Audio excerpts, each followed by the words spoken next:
Hello बच्चों, एक बार फिर से स्वागत है आपका अपने YouTube चैनल गुरुकुल में। और आज हम बात करने वाले हैं क्लास 10th के यूपी बोर्ड 2023 के लिए कौन सी बुक सबसे अच्छी है, किस किस सब्जेक्ट की कौन कौन सी हम बुक प्रीफर करें, उसके बारे में हम बात करने वाले हैं। और जो बच्चे स्कूल से बुक भी ले लिए हैं वो भी इस वीडियो को थोड़ा सा ध्यान से देख लेंगे, क्योंकि आपके बोर्ड एग्जाम का सवाल है बच्चों। यहाँ पर प्लीज़ लापरवाही मत कीजिएगा। अगर आपका रास्ता सही नहीं होगा तो आप अच्छी सही मंजिल तक नहीं पहुँच पाएंगे। आपको लगेगा कि हम रास्ते पे, देखिए सड़क सारी एक समान होती हैं लेकिन मंजिल सबकी अलग अलग होती है। सारी सड़क आपको देखने में एक समान लगेंगी लेकिन मंजिल सबकी एक जैसी होती है। तो इसलिए आपसे हाथ जोड़कर अनुरोध करूंगा कि आपका जो ये बुक है ना, ये सबसे बड़ा आपका गोल डिसाइड करेगा, सबसे सटीक गोल डिसाइड करेगा, बहुत इंपॉर्टेंट रोल प्ले करेगा आपके गोल में। तो आज हम बात करने वाले हैं क्लास 10th की बुक की, UP board class 10th book for. पहले तो कुछ बच्चे जो एकदम परेशान है, मतलब अजीब अजीब से बच्चे हैं, मैं नहीं बोलूंगा मतलब बच्चे कुछ बुरा मान जाएंगे।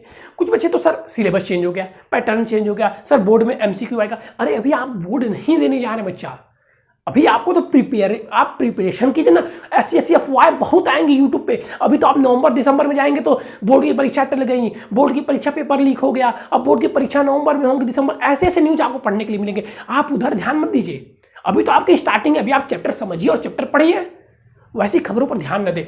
बुक की भी मैं बात कर रहा हूँ, सबसे बेस्ट बुक कौन कौन सी है। तो आपके पास पहले सब्जेक्ट कौन कौन से, उस पर हम चर्चा कर लेते हैं। तो सर अगर हम सब्जेक्ट की बात करें तो हमारे पास सब्जेक्ट है क्लास 10th में मैथ। ध्यान से देखना बच्चों, बहुत इंपॉर्टेंट रोल प्ले करता है, मैं फिर से बोल रहा हूँ। मैथ के बाद से सर जी साइंस के बाद से सर जी सोशल साइंस, उसके बाद से सर जी सोशल साइंस के बाद से इंग्लिश के बाद से सर हिंदी के बाद से कुछ बच्चों के पास होगा कंप्यूटर, कुछ बच्चों के पास होगा संस्कृत, और 90% बच्चों के पास होगा आर्ट। सब परसेंटेज उठाने के लिए ले लेते हैं, चलो कम से कम एक सब्जेक्ट कम मिले। तो ये आपके पास क्लास 10th के सब्जेक्ट जो है, सब्जेक्ट की मैं बात कर रहा हूं, बुक की नहीं, सब्जेक्ट जो है। अब एक मेरी बात आप ध्यान समझिए, सबसे पहली बात कि आप स्कूल के लिए नहीं पढ़ रहे हैं, 10वीं के एग्जामिनेशन आपके स्कूल में नहीं होने वाले हैं। एक बात पहले सटीक समझिए। आप मान लीजिए लखनऊ में रहने वाले हैं, आपका जहाँ पे स्कूल है उसके जस्ट बगल में भी एक यूपी बोर्ड का स्कूल है।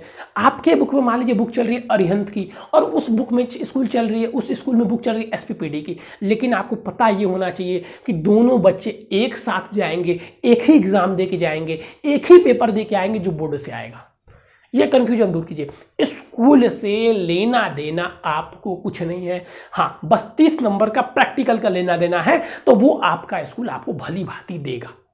वो स्कूल देगा 90, 30, 29, 30, 28, 29, 30, 28, 29, 30, ऐसे नंबर मिलते हैं। तो उधर परेशानी मत हुई। तो लास्ट की बातें हैं, अभी आपको जो 70 नंबर पे फोकस करना है, वो आपको जो कैप्चर करने, अभी उसमें भी अफवाहें उठ रही हैं कि 30 नंबर मिलेंगे नहीं मिलेंगे, वो सारी चीज़ आपको मुझे परेशान होनी है। आपको जो बुक पढ़ना है, जो पेपर पढ़ना है, तो कहाँ से पढ़ें जब सबका पेपर एक ही आ रहा है।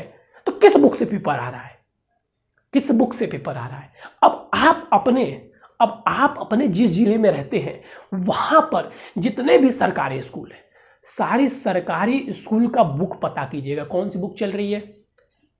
मान लीजिए आपके स्कूल में एक सरकारी स्कूल में आप गए, कौन सी भाई बुक चल रही है, आप उससे पूछेंगे एनसीईआरटी चल रही है। बगल वाले में कौन सी चल रही है, एनसीईआरटी चल रही है। कौन सी बुक चल रही है, सरकारी बुक चल रही है। कौन सी चल रही है, सरकारी। कौन सी सरकारी, सारे सरकारी स्कूल में सरकारी बुक एनसीईआरटी वाली चल रही है। लेकिन हमारे जो प्राइवेट स्कूल वाले होते हैं सरकारी बुक नहीं चलाते, जबकि 90, हम बोल सकते हैं कि 80% जो बच्चे हैं वो प्राइवेट स्कूल से आते हैं। यूपी बोर्ड में 80% प्राइवेट स्कूल से बच्चे पढ़ते हैं। अच्छा, अब ये बात होती है कि वो जो बच्चे होते हैं उनके स्कूल में जो बुक चलाई जाती है वो मार्जिन के हिसाब से चलाई जाती है कि किस बुक पे कितना उन्हें फायदा हो रहा है। और बच्चे वो बुक लेते हैं क्योंकि वही टीचर से उन्हें डेली पढ़ना है, उसी टीचर से पढ़ना है, उसी टीचर से उन्हें टेस्ट देना है, तो वो टीचर के प्रेशर में वही बुक पढ़ते जाते हैं। अरे आप चीज़ों को समझिए, आप बोर्ड का एग्जाम देना है, आपको बोर्ड का एग्जाम देना है। बात करें सबसे पहले मैथ की, आप स्कूल में जो बुक लिए रहिए, स्कूल में मास्टर जो पढ़ा रहा है उसको पढ़ते रहिए। अपना आपको जो सेल्फ पढ़ना है वो एनसीईआरटी पढ़ना है मैथ की।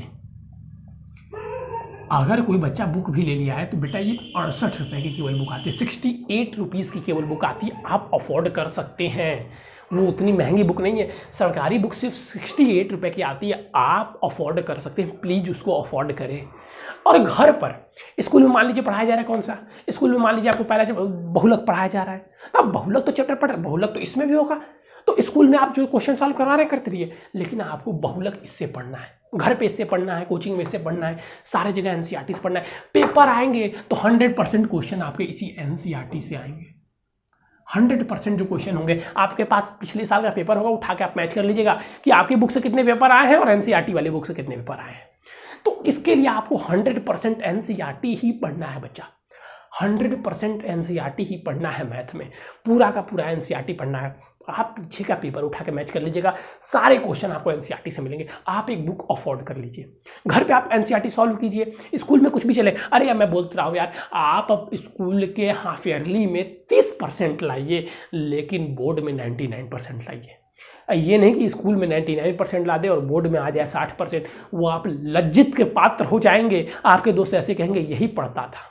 इसीलिए होता है ना कि जो बोर्ड में पढ़ने वाले बच्चे रहते हैं उनके अच्छे मार्क्स नहीं आते, और जो नहीं पढ़ने वाले होते हैं उनके आ जाते हैं। जो नहीं पढ़ने वाले वो होते हैं वो एनसीईआरटी अच्छे बुक को फॉलो कर लेते हैं, जो पढ़ने वाले होते हैं वो स्कूल के मास्टर के पीछे पीछे चलते हैं, स्कूल का ही चीज़ें पढ़ने में लग जाते हैं, वो बोर्ड को नहीं समझ पाते हैं। लेकिन उन्हें वो नहीं पता होता है कि उनका आपका जो स्कूल है, जो बगल वाला स्कूल है, दोनों का पेपर एक ही आएगा। तो हमें स्कूल के हिसाब से नहीं, हमें बोर्ड के हिसाब से पढ़ना चाहिए। अब बात आती है साइंस की। सर साइंस की कौन सी बुक फॉलो करें, एनसीईआरटी? मैं कहता नहीं, एनसीईआरटी मत फॉलो करो। एनसीईआरटी के साइंस की लैंग्वेज आपको नहीं समझ में आएगी, आप सर दर्द हो जाएगा, आपका परेशान हो जाएंगे, आप कहेंगे हम क्या करें, कुछ समझ में नहीं आ रहा है। तो आप साइंस की बुक जो आपके स्कूल में चल रही है, बस कोई भी एनसीईआरटी बेस्ड बुक ले लीजिए, एनसीईआरटी बेस्ड बुक, ठीक है, जो भी आपके स्कूल में चल रही है। एनसीईआरटी से पढ़ना थोड़ा मुश्किल है, तो जो भी बच्चे हैं उनसे मैं एक बार जरूर कहूँगा कि कोई पुरानी भी बुक मिले तो ले ले, लेकिन साइंस की एनसीईआरटी कोई बेस्ड बुक ले ले, एनसीईआरटी बेस्ड, न कि एनसीईआरटी बेस्ड, प्योर एनसीईआरटी नहीं ले, ठीक है। एनसीईआरटी बेस्ड बुक मतलब जिसे हम लोग क्या बोलते हैं, जिसे हम लोग साइड बुक भी बोलते हैं, यहाँ पे साइड बुक ही लिख देता हूँ। अब साइड बुक के पीछे गाइड समझने लगेंगे, NCERT based book, pure NCERT science की नहीं लेनी है। क्यों? क्योंकि साइंस की प्योर एनसीईआरटी आप नहीं पढ़ पाएंगे। एक बात और याद रखें, आपके स्कूल में कोई टीचर बोलेगा नहीं नहीं नहीं नहीं नहीं मैथ की मनोहर की बुक अच्छी है, मैं भी बोल रहा मनोहर की बुक अच्छी है, नहीं नहीं नहीं नहीं मैथ की अरिहंत की बुक अच्छी है, अरिहंत की बुक इतनी मोटी एनसीईआरटी वाली इतनी पट्टी, मैं भी बोल रहा हूँ अरिहंत की बुक अच्छी। क्या आप अभी देखिए, ये समय ऐसा होता है कि हमको परसेंटेज भी ध्यान में रखने होते हैं, और बोर्ड भी। हमको तो 5 सब्जेक्ट पढ़ना है ना, जैसे मान लीजिए मैं हूँ, मुझे तो बस आपको मैथ और साइंस पढ़ाना है। मैं बोलूँ क्या ये दोनों अच्छी अच्छी बुक फॉलो कर लो और दिन भर बस इसी को पढ़ो। आप मान लीजिए इसमें ला दिए 95, इसमें भी मान लीजिए आप 99 ला दिए, तो आपके, और इसमें मान लीजिए आप ला दिए 33, इसमें मान लीजिए ला दिए 23, इसमें मान लीजिए ला दिए 21, आप तो फेल हो गए, आप तो फेल हो गए। तो ये 2 सब्जेक्ट में आपको टॉप नहीं करना है, आपको ऐसे सब्जेक्ट चॉइस करने हैं कि जिससे आपका इसमें 99 भी आ जाए, इसमें भी 99 आ जाए, इसमें भी 99 आ जाए, इसमें भी 99 आ जाए, इसमें भी 99 आ जाए, इसमें भी 99 आ जाए। आपको ऐसे सब्जेक्ट चॉइस करने हैं, ऐसी बुक चॉइस करनी है। और मैं बता रहा हूँ सारे रास्ते एक तरह होते हैं, लेकिन मंजिल सब अलग अलग पहुँचाते हैं। देखने में सारे रास्ते एक जैसे होते हैं। सोशल साइंस की बात करें, सोशल साइंस में इतना सारा मटेरियल है कि अगर आप अदर बुक लेते हैं तो पढ़ते पढ़ते माथा दर्द करने लगेगा। इसलिए इसमें बस एनसीईआरटी, इसमें बस एनसीईआरटी बेस्ड नहीं, एनसीईआरटी। ये भी बुक आपको बहुत मिलेगी, तो हमको लग रहा है 60 से 70 के करीब आसपास होगी। मतलब सारी सरकारी बुक आपको अंडर 100 के अंदर ही मिल जाएंगी। समझ लीजिए 1-2 बुक अभी तक मैंने आपको एनसीईआरटी बताया, और ये भी दोनों बुक आपको एनसीईआरटी लेने हैं। ये तो 100% एनसीईआरटी होने चाहिए भाई। आपके स्कूल में भी ये जो चल रहे होंगे ना, वो भी एनसीईआरटी ही फॉलो किए होंगे। वो इंग्लिश हिंदी पूरी एनसीईआरटी रहती है। आपके स्कूल में जो बुक चल रही होगी ना, तो एक बार बस क्या करें, किसी सरकारी स्कूल के बच्चे की बुक लेकर मांग कर मैच कर ले कि आपके में सेम एनसीईआरटी वाली चल रही कि नहीं। थोड़ा सा भी डिफरेंस हो तो एनसीईआरटी का, आप पोएम तो वही रहेगा, पोएम तो चेंज नहीं कर सकते, फिर उसके बाद से पोएट्री भी वही रहेगी, मतलब जितनी भी चीज़ें हैं सारी वही रहेंगी। आप जो सरकारी वाली बुक मिल जाती है आपको किसी दोस्त से, तो बस उसका क्वेश्चन आंसर फोटो स्टेट करवा ले और वही क्वेश्चन आंसर याद करें, न कि अपने बुक वाले, क्योंकि जो क्वेश्चन आंसर आएंगे वो एनसीईआरटी में सही आएंगे, न कि आपकी बुक वाले। तो ऐसा डिस्टर्ब मत होइएगा बच्चों, प्लीज़ हाथ जोड़ के मेहनत कर रहा हूँ। इसलिए इस वीडियो में मैं आपको सारी छोटी छोटी बातें भी बता दे रहा हूँ। ठीक वही चीज़ें हिंदी में भी, हिंदी में प्योर एनसीईआरटी, सॉरी में कहानियाँ सेम रहेंगी, और फिर काव्य सेम रहेंगे, लेकिन क्वेश्चन आंसर पद अलग रहते हैं। तो हिंदी तो बाई चांस चल भी जाएगी, कोई पद आता है तो आप कहानी का पद ही उसमें हम लोग पढ़ते हैं। अब यहाँ पे कंप्यूटर संस्कृत 8 के लिए तो मान ली कोई मतलब आप जो मन करे वो करिए संस्कृत, और इसके लिए आप एनसीईआरटी की बुक ले लें। बच्चा आप मेरी बातों को अगर आज हल्के में ले लेते हैं, अगर आज हल्के में ले लेते हैं तो लास्ट में जब आप पेपर दे के आएंगे, ये जानते हैं जब लास्ट टाइम आप पेपर सॉल्व करने जाएंगे, आप जब लास्ट टाइम पेपर सॉल्व करने जाएंगे तब आपको चीज़ें समझ में आएंगी कि सर क्यों ऐसी चीज़ें बता रहे थे और क्यों बता रहे थे। अभी आपको लग रहा है बस आपको एक चैप्टर पढ़ना है।